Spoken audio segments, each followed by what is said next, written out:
fossil plant site. Obviously, it's been a few months since we really had a whole lot to talk about out here, so today we'll have a couple of presentations and we'll do Q&A in between.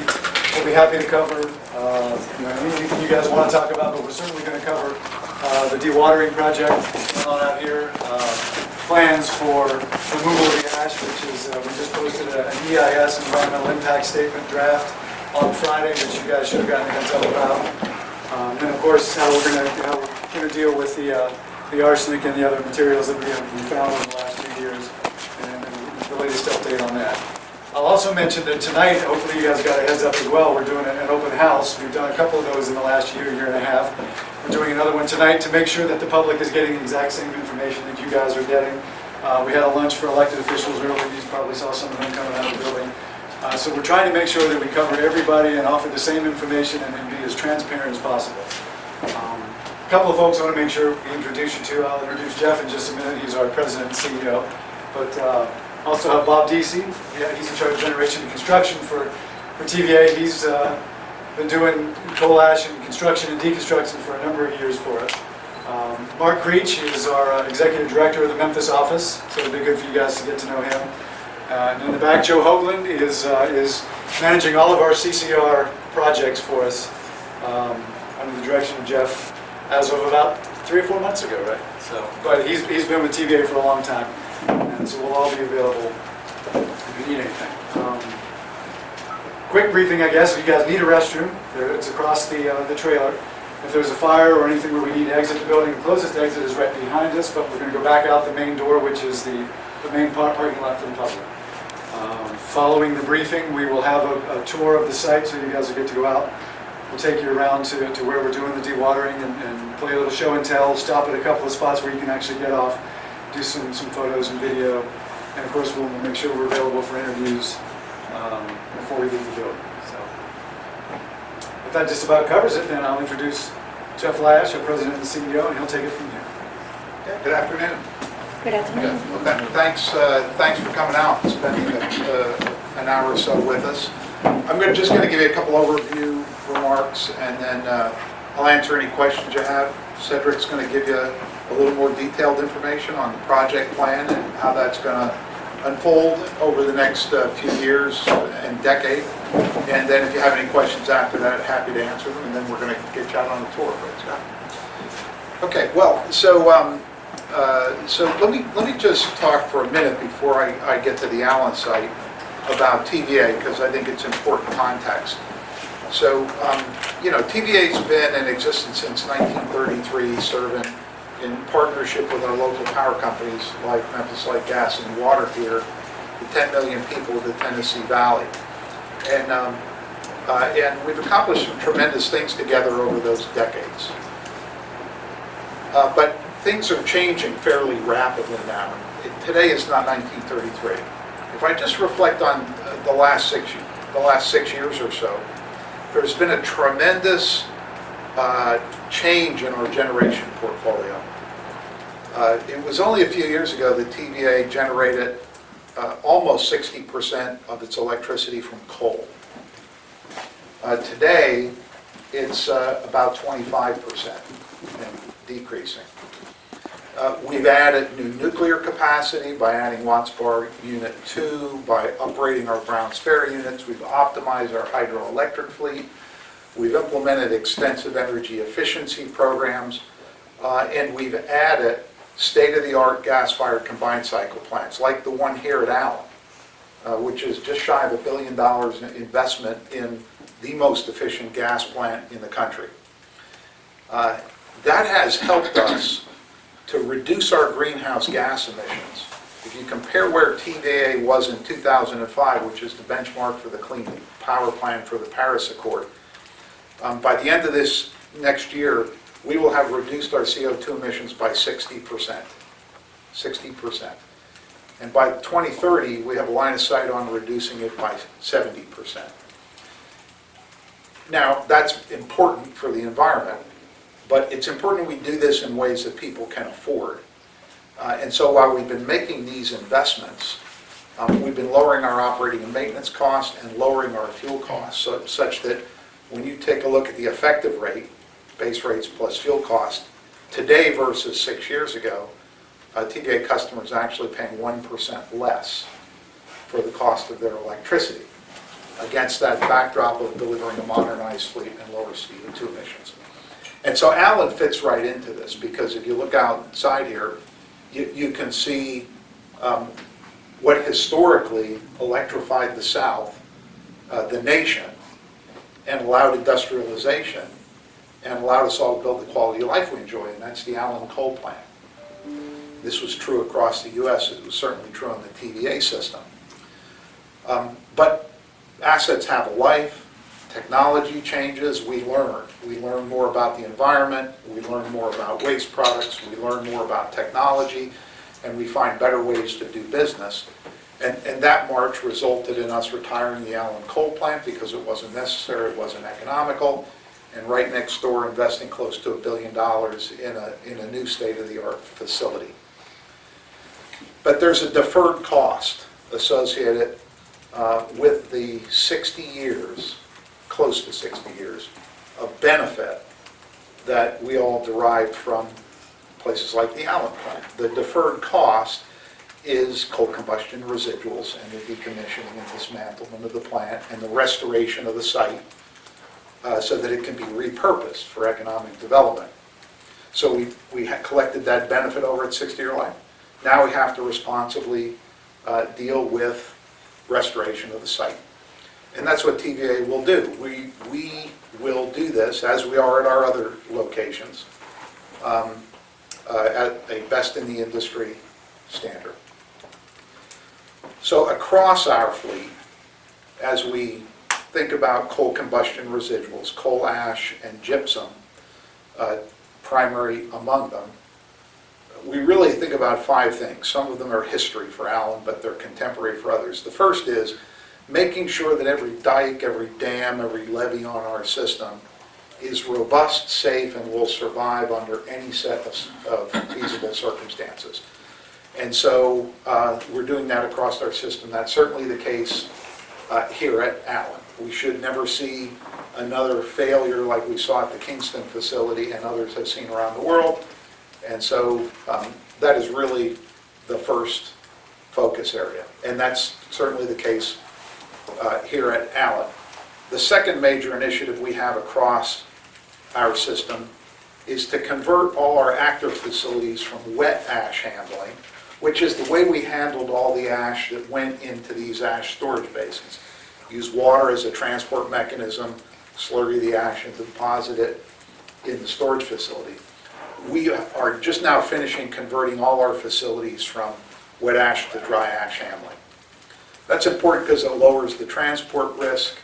It also removes that water from the ash that is a driving force that could cause potential contamination in the underlying soils. And so that program is nearing completion at all of our facilities. The third effort that we focus on is process water treatment, and that is applicable here at Allen. We want to make sure that all the water from these facilities, whether it's water used in the generating facilities, water coming from the coal ash impoundments, or storm water that lands on the site and has to be dealt with, is collected, treated, monitored, and released in a way that it meets all standards and is safe to release to the environment. And you'll see some of that here on your tour today. The fourth is, this ash impoundments have been here since 1959. And so it's not surprising that at this facility and facilities across the country, some of the trace materials in the ash can leach into the underlying soils. That's what the wet ash handling contributes to. And so we want to make sure we're monitoring these ash impoundments and the surrounding environment so that we understand if there are contaminants there, what they are, at what levels, and we understand whether there's any migration so that we avoid any risk to the surrounding environment, any risk to groundwater or drinking water. And that's the case here. You'll see monitoring wells. We've dramatically expanded that program. And so we understand what residual contaminants are here. We're very confident that they're not reaching or migrating toward drinking water or other aspects of the environment that we all might be concerned with. And we'll continue to monitor that. And as we go through the decommissioning of all this, we will look to mitigate those. In some cases, when you have those type of contaminants, nature naturally attenuates them, and they just recede over time. And in most cases, that's all that's required is monitoring. In some cases where the select contaminants are at a higher level, and there are a few of those here, we think it's better to actively intervene and extract them. And that's what we'll be doing here at Allen. And Cedric will talk a little bit about that. And then, of course, the fifth area is what then is the ultimate disposal method for 60 years worth of coal ash. And that answer is not the same at every site. It is a site-specific answer. Takes careful consideration. We do hydrology studies, geological studies. We study the surrounding environment. We look at the alternatives, and we let the science drive us to pick what we think is the right solution for each particular site. That could involve closure in place, where we leave the ash, cap it, and monitor it. It can involve beneficial reuse, where we take the ash and try to repurpose it for things like concrete manufacturing, or it can involve closure by removal, removing the ash and redepositing it in a specially designed and permitted disposal facility. Here at Allen, we'll continue to look for beneficial use applications, but the residual, we've decided the best disposal method is by removal and placement in a specially designed facility. And so that's the path we'll head down. As you'll see when you go out there on the tour today, we've already been in the process of removing surface water and the water that is embedded in the ash itself. That'll continue. We'll move from there into, as we develop our plans, into ultimate removal of the ash. And we've already well into decommissioning the facility.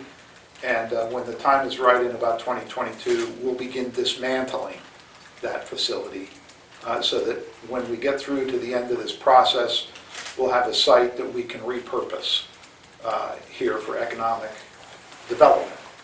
So the last comment I'd like to make is we want to try to do this as TVA does with all of the important issues we tackle. We try to do this transparently, which means we'd like the local community, elected officials, the press, local citizens to understand what we're doing, to have the opportunity to comment on it, voice their concerns if they have them, so that we can take those on and incorporate them into what we're doing. And so part of the reason we ask you here today is because it's part of the outreach program associated with transparency. We're doing at each of our sites. And so we had key leaders and elected officials this morning for a briefing, and they're out touring the site now. We offer the same thing to you. That's why you're here. Later this evening, we've got a public open house to describe what we're doing to members of the general public and give them the opportunity to give us their feedback or ask questions. We'll be establishing a citizens advisory group here to inform the process on an ongoing basis. And I can tell you we're forming an expert advisory panel of globally recognized experts to advise the board of directors and I as the CEO on industry best practices and standards associated with this, and to monitor what we're doing as we move along to make sure we're doing this, as I said, at a best in industry level. And so we appreciate you coming today, and hopefully the tour is good. Before I turn it over to Cedric for a little more detail, is there any questions I can answer for you at this point? So where the coal ash will go to, is that still being determined right now? It is. Yeah, that process has its own environmental impact study that has to be done. And as part of that study, we'll look at a range of sites, we'll look at a range of transportation modes associated with those sites, and we'll go through a process to permit and license that new site. That could take some time.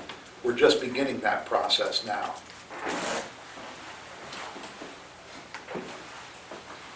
Any ideas about what the range of uses might be once this is all completed and you begin dismantling the plant?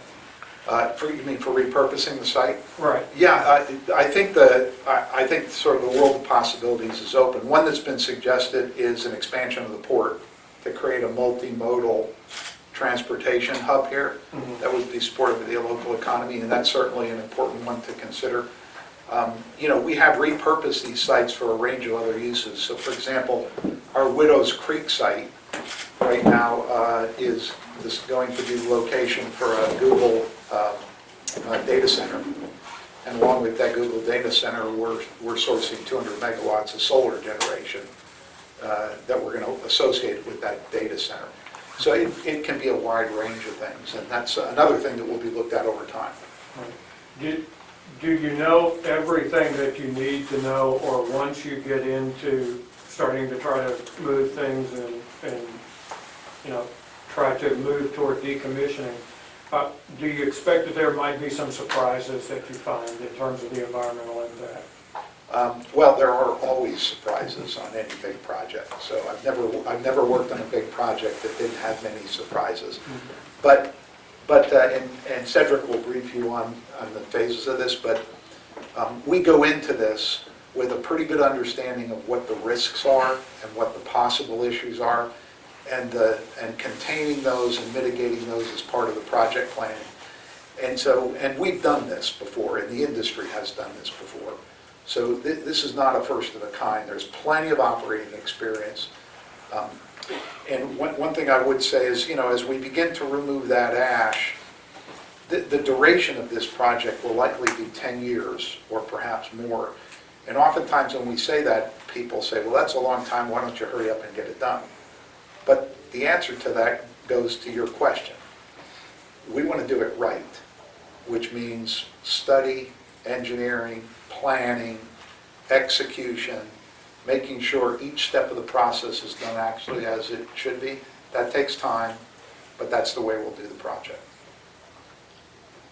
And just finally, can you talk about some of the activities around how y'all are monitoring the toxins in the ground and drinking water to ensure that it's not getting into our drinking water? Yeah, you'll see a map of the monitoring wells that we have on the site, Okay. which are consistent with what we've done across our fleet. We've recently expanded those monitoring wells pretty substantially.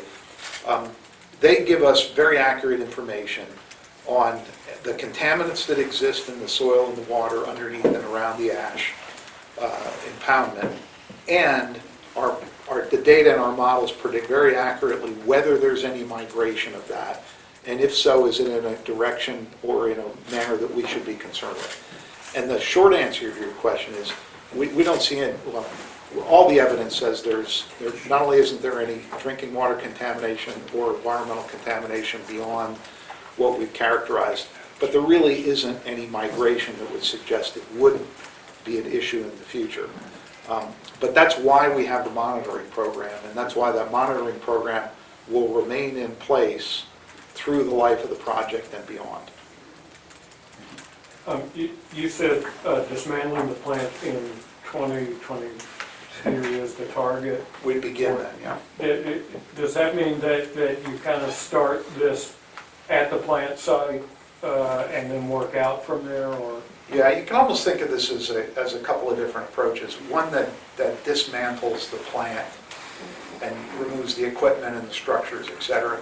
And the second that will remove and remediate the coal ash and any groundwater contamination. So the dismantlement of the plant likely starts in 2022. It's about a 24-month or so duration to raise that plant. The coal ash project is much longer than that. It's generally about a 10-year effort. Okay, I'll go one more and then. If you had a message to the public who might be concerned in a decade, if you could just speak to the public tonight, I'm sure you will later, but what would you say to the public about the care of this project and making sure you're doing it right? But it's going to take some time. Well, the heart of TVA's mission is service. It's been service for 86 years, and it still is. Our three primary missions are providing affordable energy, economic development, and being good stewards of the environment. That's what we were created to do. That's still our mission today. And that last one is most relevant here. As we do with all our facilities, we're going to remediate the site and return it to use, and we're going to do that using all the best industry practices in science, and we're going to protect the environment and have the interests of the citizens of Shelby County and Memphis right at the heart of that.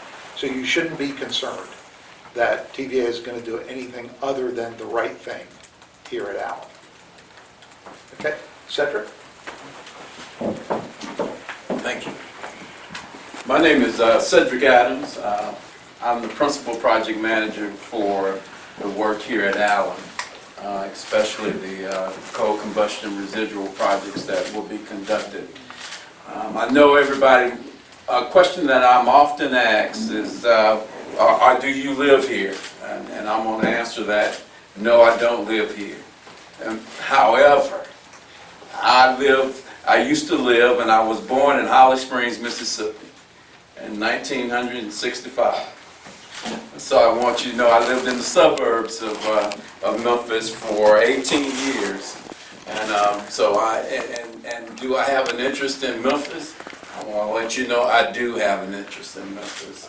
I have an interest in Memphis not only, I have an interest because of the people that live in Memphis, but I have relatives. My aunt lives in Memphis. I have an uncle that lives in Memphis. I have a cousin, which is like my aunt, that lives here in Memphis, close by the plant. In fact, right off of Levi over in Mitchell.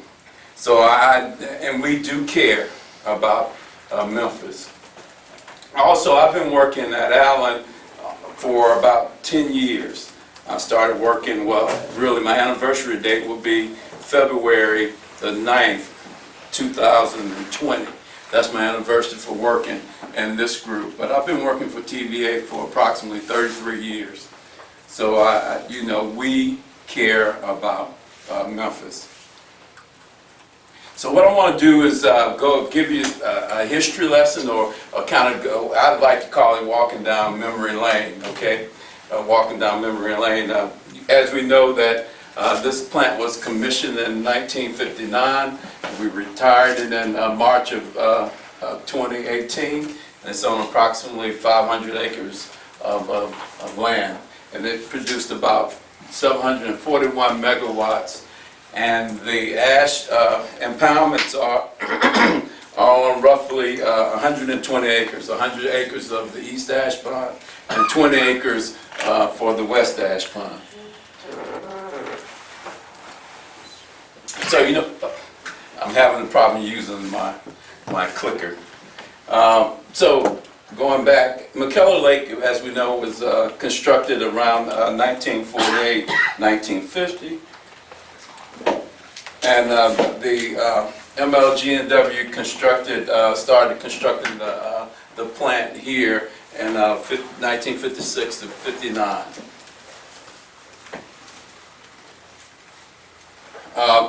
The Corps erected the levee for flood control around 1958 and 1960, and TVA began leasing TVA began leasing the site from MLG&W in 1965. Again, I told y'all we were going down memory lane. 1965 was the year that I was born in Holly Springs, Mississippi. It's a great year.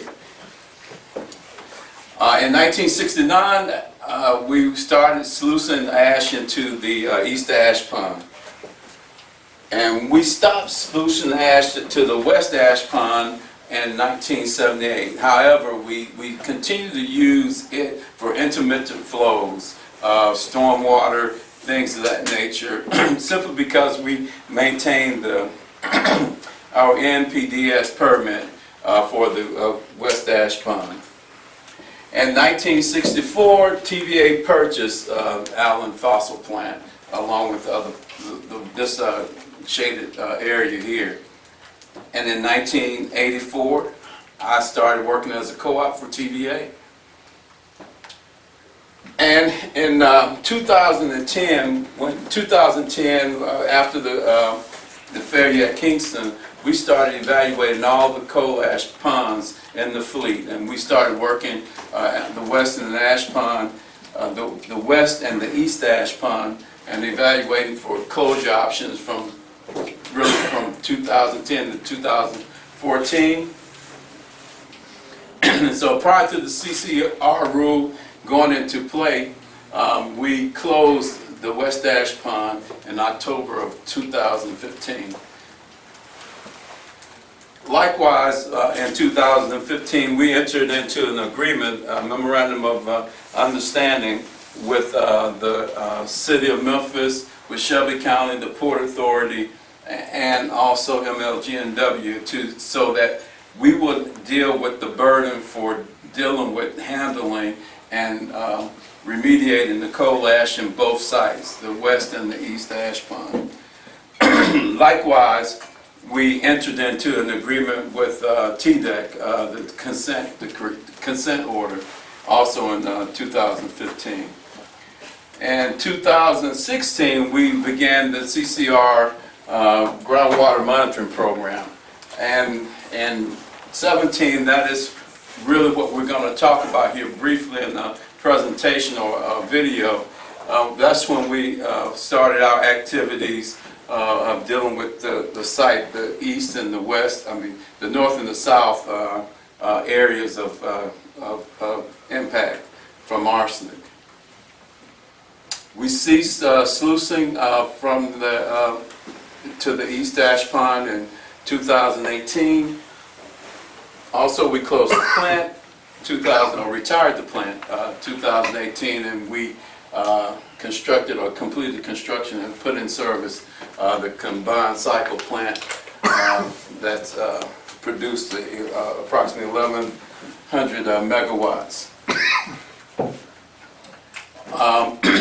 In 2018, we also started the decommissioning of the plant, and in 2022, we will begin decontamination and demolition of the plant.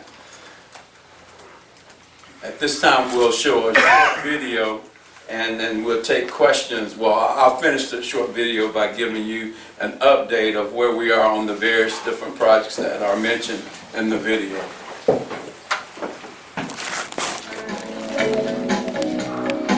As an environmental steward of the Tennessee Valley and dedicated community partner of the City of Memphis, the Tennessee Valley Authority is committed to protecting Memphis's drinking water and to supporting economic development. In 2017, at the Allen Fossil Plant, TVA reported elevated concentrations of metals around the East Ash Pond in 2 shallow groundwater areas. TVA immediately took action to define the impact and confirmed that the deep Memphis sand aquifer was unaffected. Still, TVA is taking the following steps to assure that the Memphis sand aquifer beneath the Allen plant remains a pure, clean source of drinking water.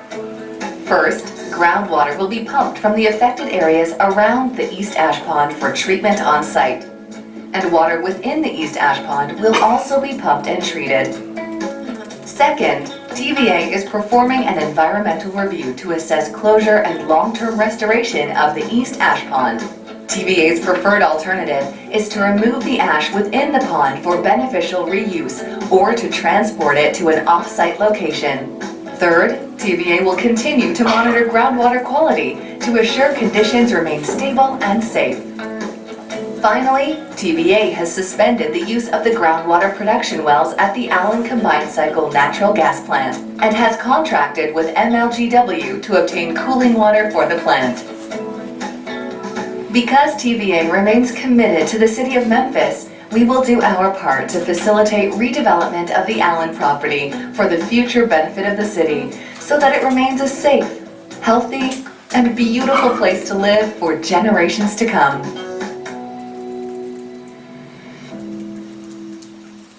All right. So what I will do at this point is just give you a quick update of those projects that were mentioned in the video. So first, I'll start off by saying that we have a robust monitoring program around the East Ash Pond. And as a result of the remedial investigation, we have some 57 wells around the East Ash Pond that's being used to monitor the conditions of the groundwater, which is the upper alluvial. We don't have, around the East Ash Pond, we do not have any wells that go into the Memphis, I want to say this right, the Memphis aquifer. So there's none there, but what we do know is that the contamination, or I say the impacted water is in the upper alluvial, the first 40 feet of that particular aquifer.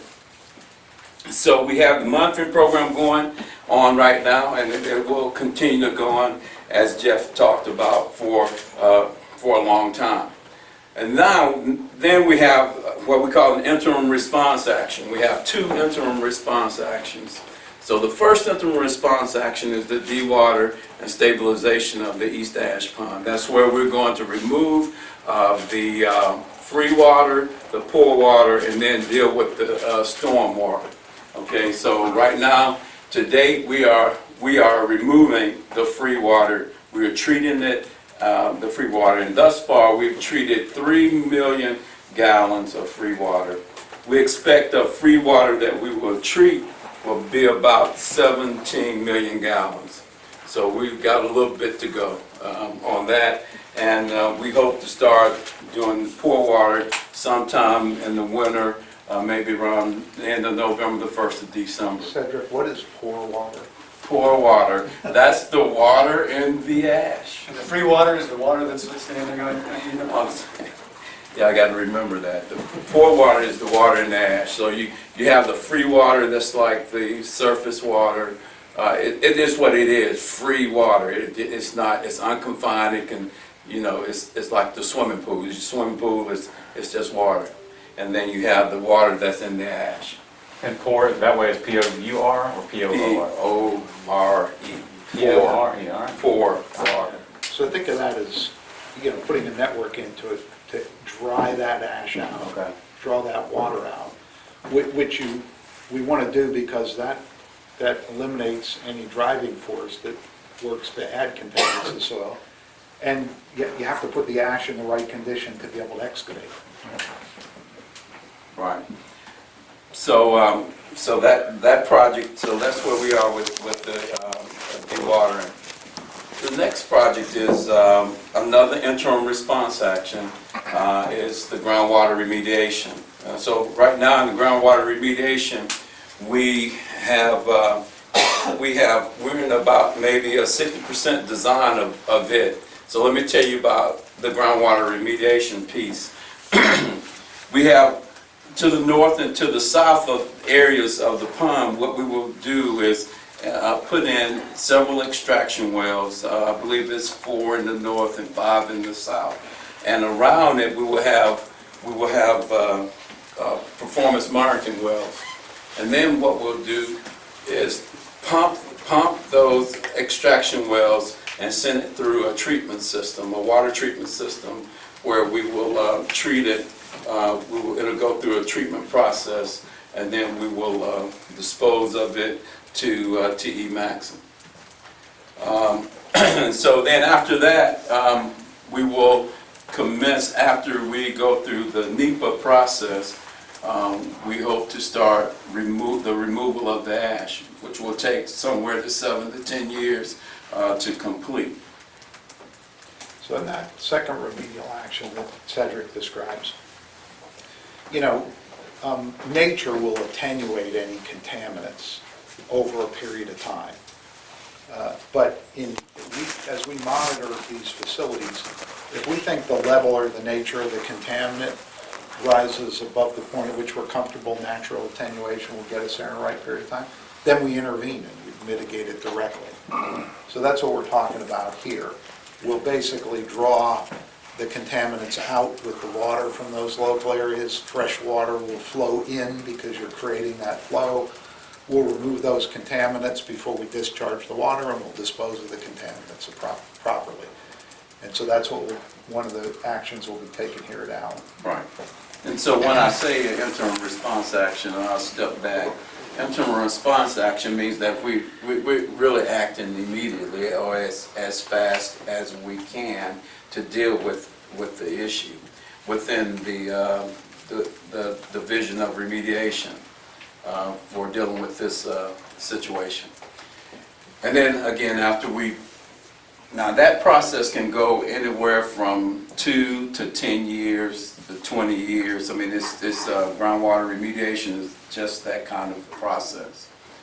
So, but now the removal of the ash will be somewhere about 7 to 10 years. And again, as Jeff mentioned, you know, risk, we are looking at the risk, we will take that into account. And as we move through the process, we'll learn more about, you know, the total situation moving forward. But I do want to say that, you know, we are moving as fast as we can move with the process that we have to deal with. And, you know, just to be clear, to the extent we have contamination in these local areas, this is not contamination that's getting into the Memphis aquifer that's drink surface. Further, we don't see any migration toward that, so there's no real risk here of contaminating that aquifer. All the measures we're taking are just looking to eliminate any long-term questions as to whether, or concerns to whether that might occur.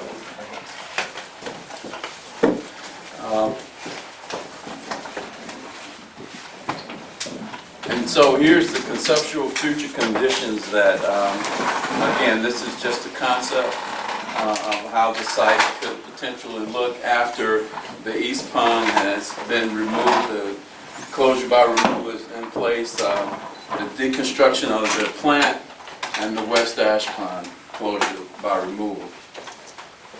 I also want to leave you with this. We have approximately a team of about 30 people working this project that have, this is on their radar, they're working it every day, along with about 30 consultants. So we are really concerned about this project. But I do want to mention this. We have an individual who we call the construction manager, the boots on the ground. And she's new to the team, but I'm excited about her being on the team because she was the former plant manager here at Allen, and she was also the CT manager as well, Angela Austin. Boots on the ground. Absolutely. So I think some of you may know her, but she's been here. She won't tell me how long she's been here, but she's been here a long time. She says she thinks she's been here longer than I've been here. I want to introduce Angela. I'm going to let you keep that one, Cedric, about this age kind of thing. Come on now. So, good afternoon. I'm glad you all could be here with us. What Cedric was just talking about, I'm the boots on the ground. So I'm totally responsible for the projects actually here on site for the success of each one of these projects. So it's so important to me being here, being at this site, because I live here in Memphis. I live here on Hickory Hill. Been here for over 24 years, so it's very important that we get it right, because I'm the one that drinks this water too. I drink it every day. So understand, there's my passion. This is my passion, and it's part of my passion for TVA and my services to the public is to make sure we're protecting the people and the environment. So I am definitely in it 110%. It has to be successful. This is where my family has been born and raised, and I'm just so excited to be here. We have a great product. That we have to put in place to address the issues that we found, and we have a great team, very cohesive team, and like I said, I am very proud to be a part of this team. So looking forward to taking you out on the tour, show you the actual dewatering system that we have. Look at the East Ash Pond, and we'll go out and look at the West Ash Pond. And one thing that I took the other folks out and said, just remember what the East Ash Pond looks like and compare it to the West. So it's a major difference between the two. So just thank you all for being here and taking your time out of your day and joining us here. Thank you. Other questions? And so just to kind of recap, if we're looking at kind of the three major phases, the east is what you're talking about with the water removal is the first part, then deconstructing the plant, and then 2022 ARN getting the west ash out.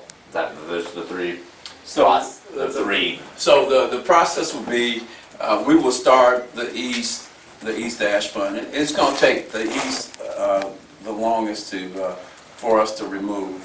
And so we'll be working in parallel to some degree with the deconstruction piece. They'll start in 2022 deconstructing, but we'll still be working toward removal of the ash from the east and or the west, depending on, we have some logistical things. If we have to be on one side or the other side, we'll be able to work it like that. So 2022 is the goal, that it's all going to be kind of being done in some form at the same time. Well, no, we hope to get started June of 2020, removal of ash. Yeah, just, Go ahead. yeah, I was going to say, activities are underway, With the dewatering water East already. Ash Pond right Right. now. And the duration of that dewatering activity is probably 18 months to 2 years, but you're not in control of it, Mother Nature is, right? And so we'll see how that goes. Those projects will continue on their own pace. We'll start taking down the existing plant in 2022. It runs almost independently of the ash removal. Gotcha. And that's about a 2-year project. So you're still, at this point, deciding whether you want to truck it out or put it on barges? Am I right about that? Or rail? Or rail. Yeah, we're still evaluating what the best site is. And as part of the site evaluation, that includes the transportation to move it. And that's one of the things that's open right now for public comment. We just posted the draft EIS, Environmental Impact Statement, on our website. And meeting tonight and the public meeting on October 30th, all geared toward allowing the public an opportunity to see what it is, what we're thinking, what our options are, and provide feedback and comment on it.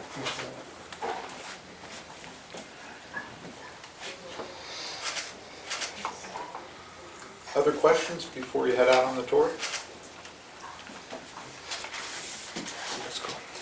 But before you go, I just want to remind everyone that they can find more information about what's going on here at Allen by going to www.tva.gov, Energy Our Power System, Coal, Allen Fossil Plant, or on water quality or air quality at TVA.com, environmental environmental stewardship, and the activities relative to TDEC at www.tva.com/TDEC, and then groundwater monitoring at www.tva.com/CCR. We have hard copies of the whole presentation that has all that as well.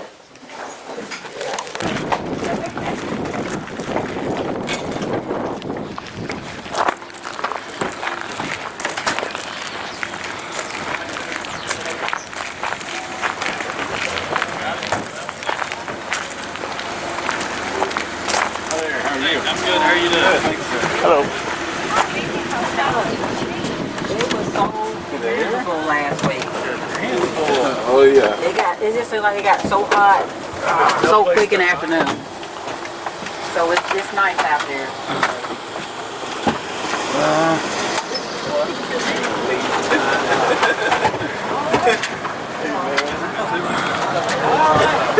We're gonna start, 2 months and we're gone. Yeah, my bad. We're starting with 99 bottles of beer on the wall? Yeah.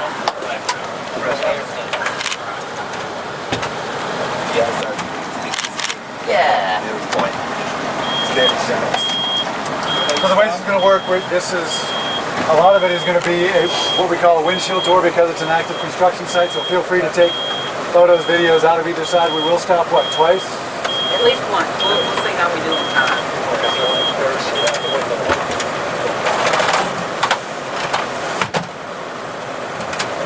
And if you see something you think you want us to slow down or stop so you can shoot out the window, let us know.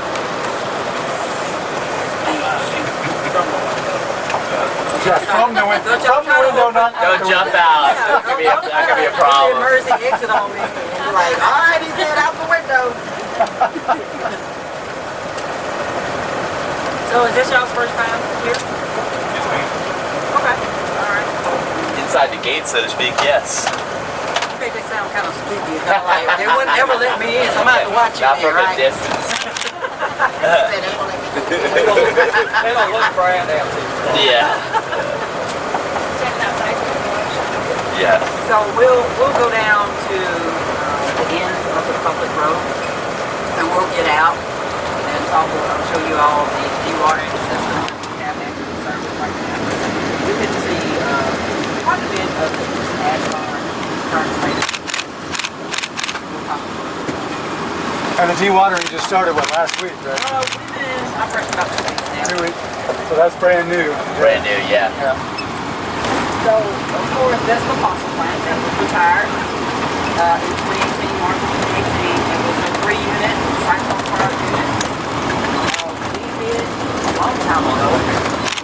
We're able to burn natural gas and coal. We eventually shut that down before 1995. Started in 1995. We did burn the biogas from the facility over across the street. And believe it or not, with all those burners in service, with the methane gas, we can gain about 5 megawatts a unit. So it was pretty efficient. And we had to stop using it because the worst we tried to do would stop up the instrumentation and balance things like that. So, also on the right is the TVA facility. That's the combustion turbine site. It's a fuel site. It can burn natural gas or liquid fuel. So that's one of those 2 million gallon tanks. Those units are quick start units, meaning that 15 minutes start go, they can be at full load. So pretty much perfect time. Also, we have 2 black start units. So when total power limits blackout, we can start with batteries and a diesel generator. Put power back in the grid. So we can install a system on that. So as you look on this right, on my right, is the start of the transformer. I told you on my left side, see it, we'll come back to this. Quite a bit of ash out here. As we get towards the end, you'll see a little bit of water, but it has drastically dropped over 4 months. After we stopped putting any water in there, pretty much the temperature of Memphis, the sun has been basically drying that pond up. In fact, there hasn't been any rain for, what, a month? Yeah, that helps also. That helps also. And it helps the fact that, like we were talking about, getting that water out of that ash so we can easily get that ash off the site. So, I mean, I always talk about the vegetation. I mean, like this stuff, you kill it, you drench it, and it grows right back kind of thing. So it does have some water and rain in it. But then what they call water. So you'll see some of the free water come up here on the left. So you look over and we'll see a little bit more also. There's very little water compared to what we had when it was in operation. So imagine this whole ash pond full of water and going over across our filter pond. So it was just a massive amount of water. So very little that we have to take care of the water. So we'll step out here and I'll talk a little bit more about what you see here on the water treatment system. I just answered about what you're putting when you get out the rock. And we're also looking at some of the monitoring wells. So we have one right here that you can take a look at. Yes, we'll come back.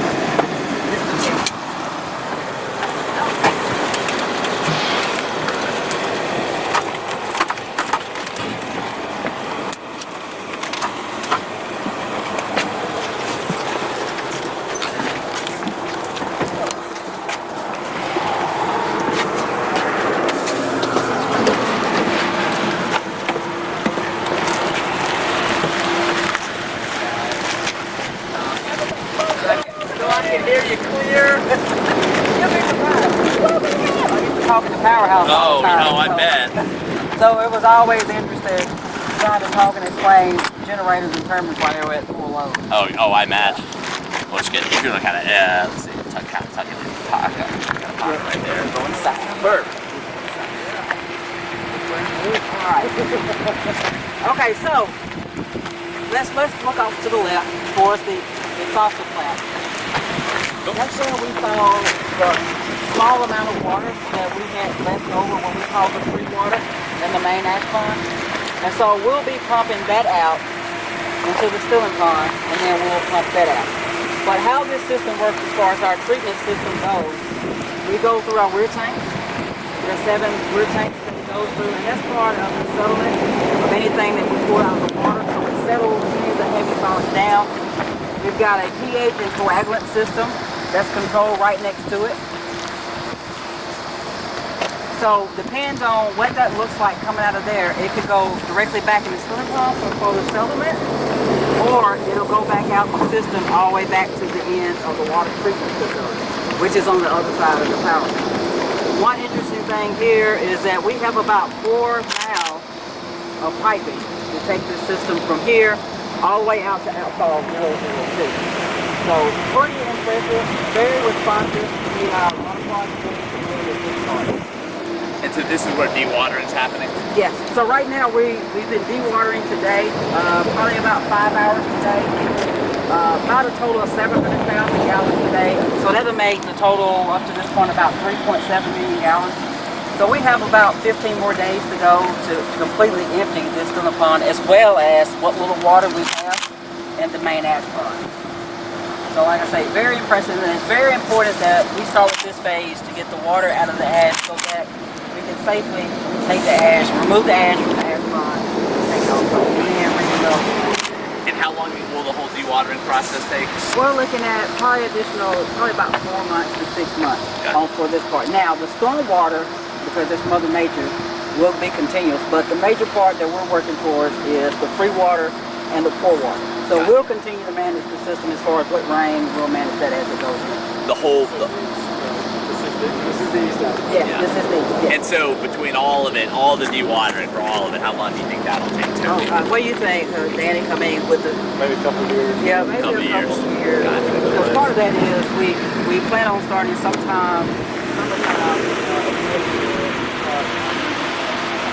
So it'd be a continuous type of situation that we have to deal with. So I was in a couple of years. Dry out one part, and then Right, once it's move, dry, right. then you can Take start it off, moving right. it out. So Gotcha. it's going to be a lot of It's in phases. Some Absolutely. parts are dried out Right, at right. different times. And as we go back down, you'll see some of those piles up top that can be taken off once we get started. Gotcha. Those will be the first places that we start. And then we'll start digging one place, like you said, and moving that around.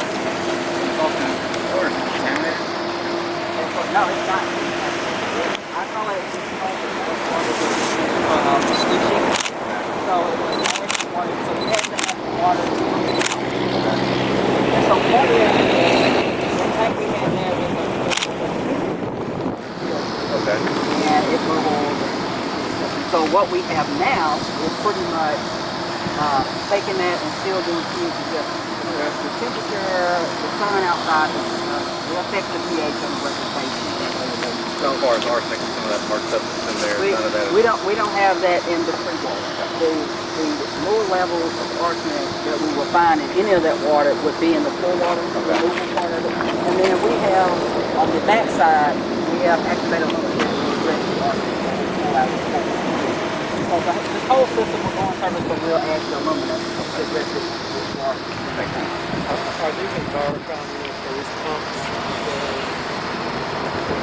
These are rental systems that the power companies are contracting service that operate. But I guess these are actually pumps. No, the brain is the pump. So if you look at the piping system and that's the in, you're out of the weir tank. So these are just like, I would say, a filtration, so to speak, and it drops out the solid within there. And then we have a booster pump. So we have a pump here that pumps, so takes certain out, pumps through here. Then we have a booster pump, depends on how far we need to go in the system. And then there's another set of pumps along the way that push through the system. Okay.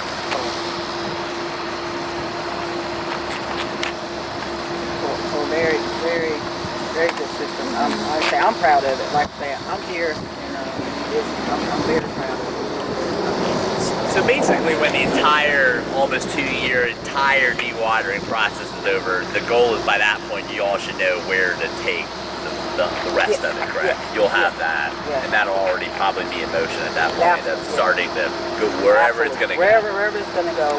Yes, we were looking, like I said, sometime in the summer to be able to start moving on. So that's why we put the EIS out there, public comments, so that way we can understand the best routes as far as how we move the asphalt to site. So summer 2020, you hope Yes. that it will Yes, sir. start going somewhere. Yes. To be Yes, sir. determined. To be determined at this point in time, yes, sir. Would you call it? So you call that the dry ash? What do you call that then? The hard ash? I would call it the dry ash is what we'll be moving off site. That's what I thought. Yes. We'll still have some ash that has some moisture entrained in with it, but like I said, we'll have to turn it over and move it and get it dry to be able to move off site. And so that's where the system will still have to stay in service to still deal with that water that comes out of it.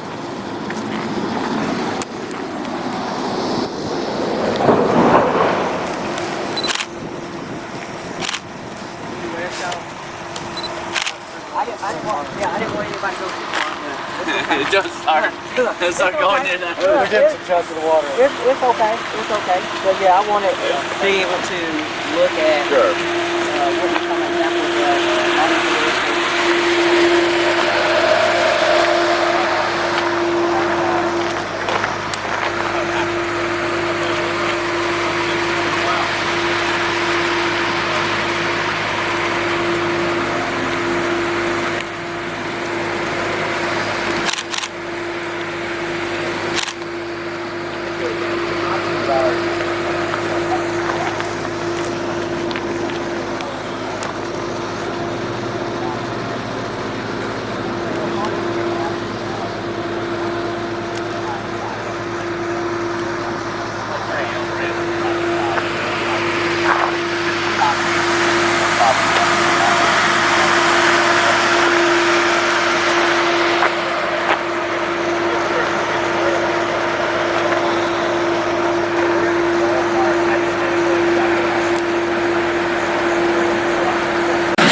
That way we might have to clean the system.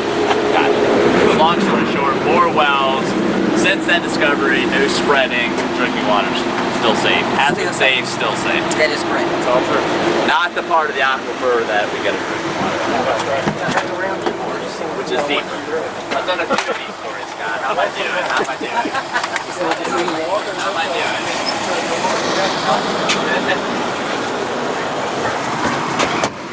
All right. Whole lot of ash. So now we're going dry part? We're going to the west. Gotcha. We're going to the west.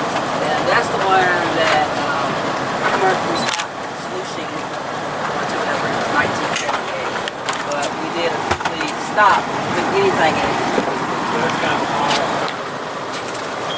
It's gonna look like.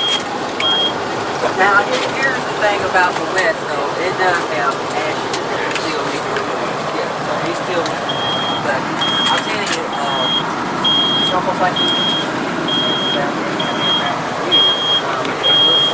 you got shade trees too.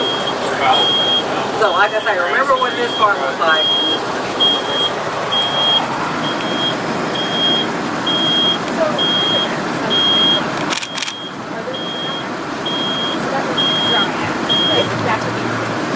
Yes, once we get approval. Started in 2020, the trucks were rolling in. Yes. Right now, we don't have approval to remove it outside of the district.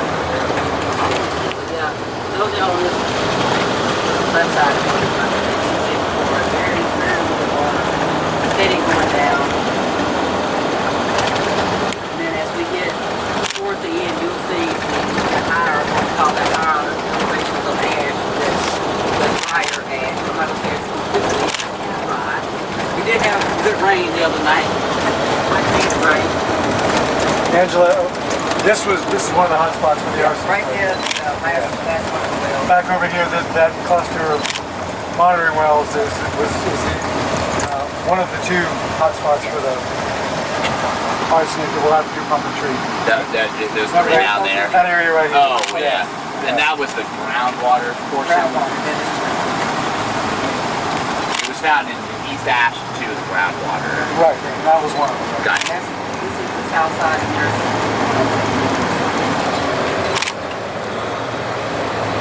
So we'll start clearing out to start getting ready for the excavation to put wells in to extract the full water out.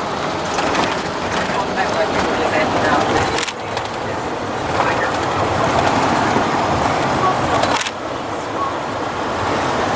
This is always a piece of cement there in the front, which they use our flag and flag for concrete,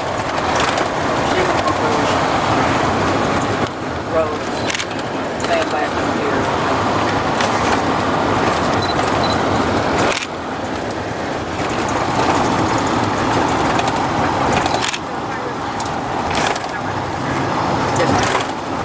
This more so much.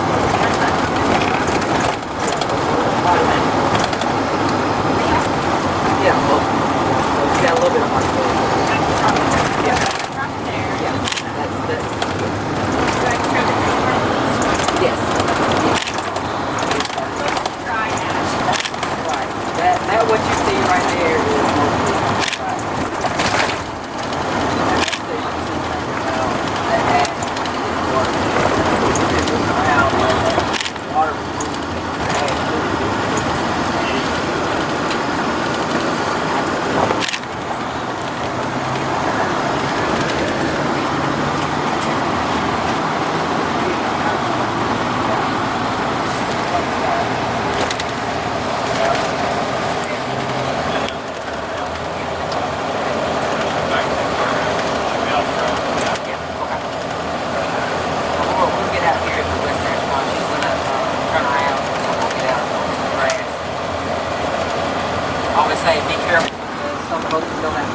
speed limit on this road coming through here, so you gotta be careful. I mean, everybody who came on the bus, will get back on the bus. Like you all home. So, this is the start of the West Asphalt. I see. So, as you see, there's additional monitoring wells there along the way. We do these samples every 3 months. How often does TVA come and ask for our sample program?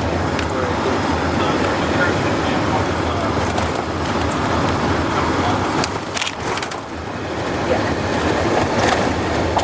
So we sample, we get all the information. TVA just come and look at, make sure you're good sampling, like we should, like we're supposed to. It's correct.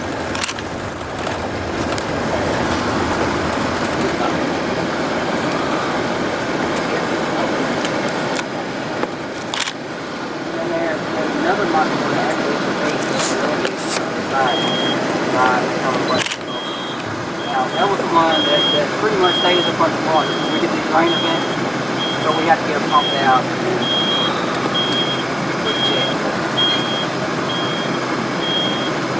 And this black piping that you all see runs through here, so that's dual piping. That's the one just left. It's part of the discharge piping that goes out to outfall filter. So it goes down, drops down, takes the pipe right, and then goes out to the outfall filter. And so where that is, right, so it's like the channel before you get to the I call it along the hallway. So yeah. Yes. Okay, we're gonna get out here and talk a little bit about it. Okay? Oh, nice.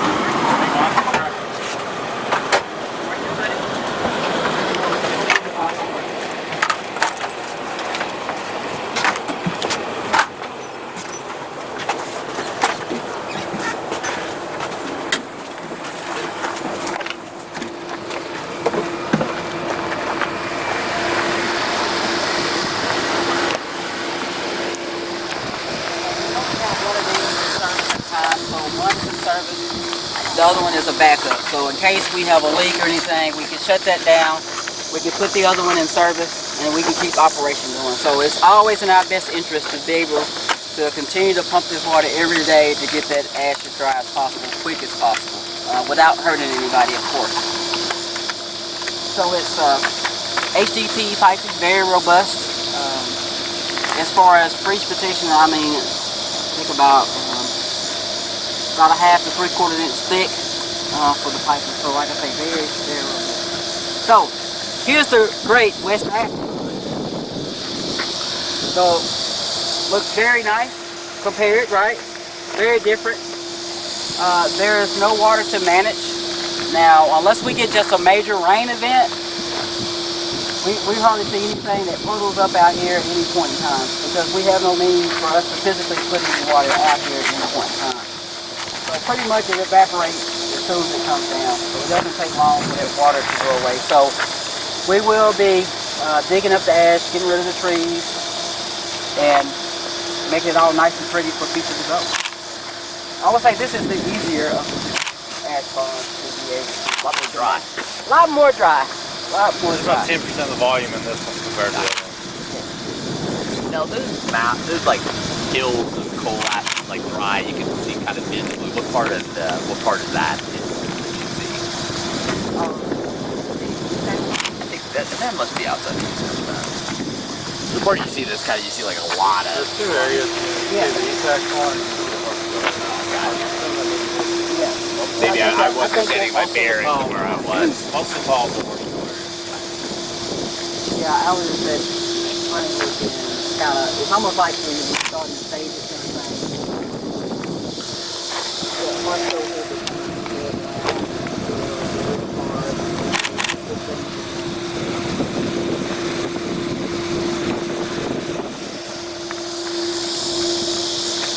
So, any questions, John? I learned a lot today. Well, good. Good thing. Look, I was like, you've done this before. It's obvious. You have absolutely done this before. I was like, I'm taking him next time on the tour so he can be my tour guide. I just point. I just be the More wells since 2017, more testing, still is clean to drink, it's below. More wells, testing, still Right. safe. We're keeping it I out just of made a motto for you guys. That's right.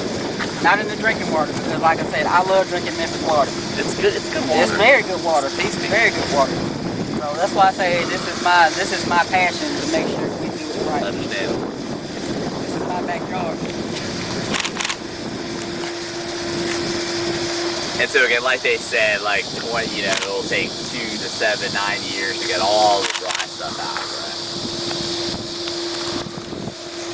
And as long as we don't have like major rain events, I think it's very manageable in the lesser time frame. But it's just to get that rain back in there. You know how I go sometimes in Memphis.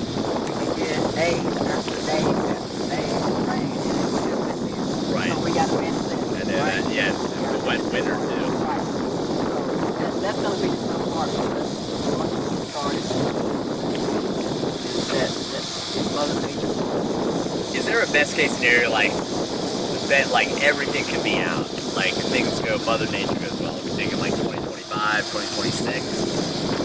of you 7 years from now? It's kind of hard to say. Hard to know. Yeah, it's really hard to say. Yeah, that's a longer.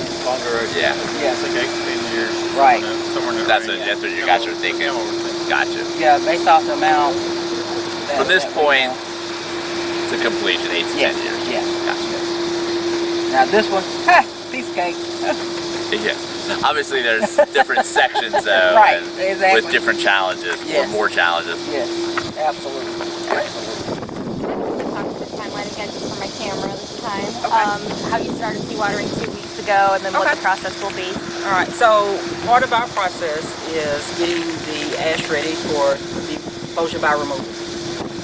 So we started about 2 weeks ago, starting dewatering, which entail part of the main ash pond and the stilling pond. So this is water we have to get rid of before, like I said, we can start taking ash. So today, actually up to right now, we've moved about 3.7 million gallons of water out of the stilling pond, ash pond, and we've treated all of that water before we send it out to 022. So the next part of the phase for the ash pond section of this is that we're looking at to start moving ash out of the ash pond in summertime 2020, maybe late 2020, to start moving ash from the east ash pond. Now, while this process is going on, we will be working on the interim response action, which is dealing with the groundwater.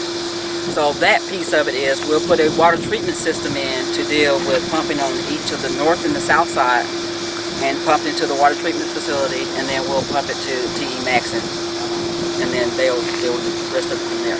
So that time frame, we'll look at construction around January, February of next year, and system going in operation probably by June. So we'll start that pump and treat for the groundwater, I would say late summer also for that, and that can go on probably up to 8 to 10 years for that part of it. So that just kind of depends. We're putting more performance wells in place just to see how it reacts, how it responds, and we may have to adjust or do something different to our system to make sure we're taking care of it as quick as possible. Is the longest component really the remediation of the groundwater? That's what we're projecting. We are projecting because we have to make sure that we are taking care of those hot spots. So between the remediation of the groundwater and then getting all the dry ash out of here, the process should take 8 to 10 years. 8 to 10 years. 8 to 10 years. Like I say, the groundwater could take longer. Could possibly take longer. Yes. But like I say, it's about the performance wells we're putting in place. So it's continuous monitoring and continuous adjusting how we need to deal with it and what is it doing once we get started. So we'll learn more once we get started and have a better idea what that looks like. Okay. Thank you. Y'all are more welcome. Get that. I don't know. Was it mean to you? I don't know if I feel like it. Want to keep it? You're like, don't you know? This comes out of my check. This comes out of my check. What is wrong? We'll be in an hour from now. We'll be like, oh no, our mic. Like, is this mic on? Oh, we'll be all right for sure. Hey, put on the next American Idol. Wait, please, hold it to the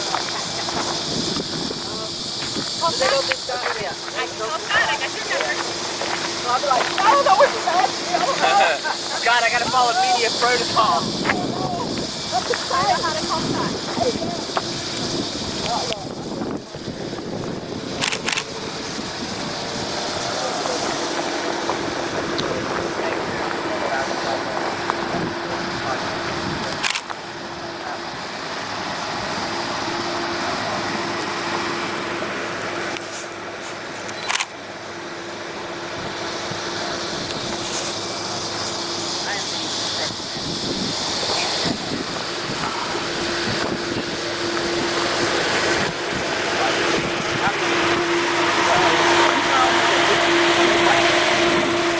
Construction manager of Allen Fossil Plant Project. Yeah. Awesome, thank you.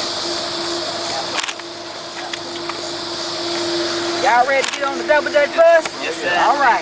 Got the mic. He was proud of that. I saw that. So if I had known it was that valuable, I wanted to do my part. I would have heard. If I known it was that valuable.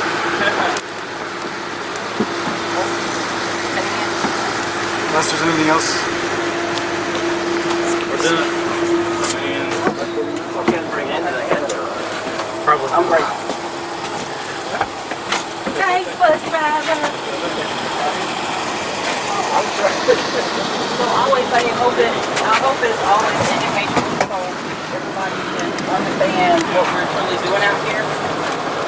what we're doing and why we're doing what we're doing. So it's very important. I know when I have my TVA shirt on, that's a lot of questions I get about what you're doing about the arsenic, about drinking water. I'm like, whoa, I drink this water too. So it's just really about just making sure you're running, it's not in the drinking water. It's in the upper 50 feet. We can tell you to monitor it. And we're addressing it. And part of that is we still have to get public comments. We definitely want to know, if there's something else added to it. So it's very important to get those comments added. So I'm sad at the same time, y'all do understand, I was born and raised in that cold zone. Sure. I'm glad at the same time, but it's all, when you talk about business and the low cost, customers, that's part of what we do. You have to evaluate, technology and what's the best technology. That it is, more efficient, we can pass it on to the customer.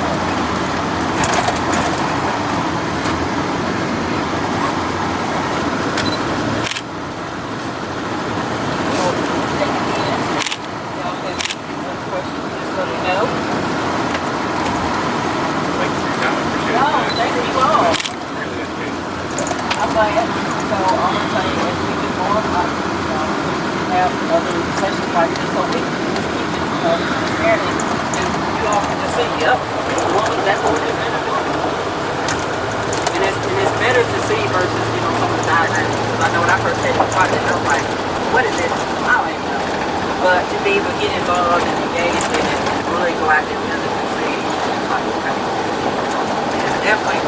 Let's do it again. Let's do it again. Yep. Thank y'all so much for your time. And I'd say when we have